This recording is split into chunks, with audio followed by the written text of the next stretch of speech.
મિત્રો, જો તમે પણ ઘરેણાં કે રોકાણ માટે સોનું ખરીદવાનું વિચારી રહ્યા છો, તો ઊભા રહો.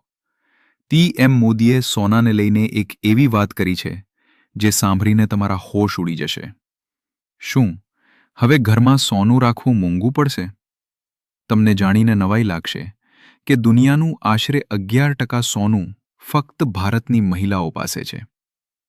આટલું સોનું તો અમેરિકા અને જર્મની જેવી મોટી બેંકો પાસે પણ નથી. પણ આ સોનું તિજોરીમાં પડ્યું રહે છે, જેનાથી દેશના અર્થતંત્રને કોઈ જ ફાયદો નથી થતો. એટલા માટે જ મોદી સરકાર હવે સોવરેન ગોલ્ડ બોન્ડ પર ભાર મૂકી રહી છે. મોદીજીનું કહેવું છે કે ફિઝિકલ સોનામાં મેકિંગ ચાર્જ અને જીએસટીમાં તમારા હજારો રૂપિયા કપાય છે.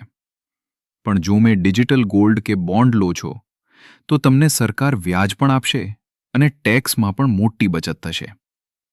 સરકારનો ટાર્ગેટ છે કે લોકો સોનું ઘરમાં રાખવાને બદલે દેશના વિકાસમાં વાપરે. જો તમે હજુ પણ જૂની રીતે સોનું ખરીદી રહ્યા છો, તો તમે જાણતા અજાણતા પોતાનું મોટું નુકસાન કરી રહ્યા છો. શું તમે જાણવા માંગો છો કે ગોલ્ડ બોન્ડમાં રોકાણ કેવી રીતે કરવું? તો કોમેન્ટમાં યસ લખો અને આવી જ અદ્ભુત જાણકારી માટે ગુઝ્યુ ફેક્ટ્સ 360 ને હમણાં જ સબસ્ક્રાઇબ કરો.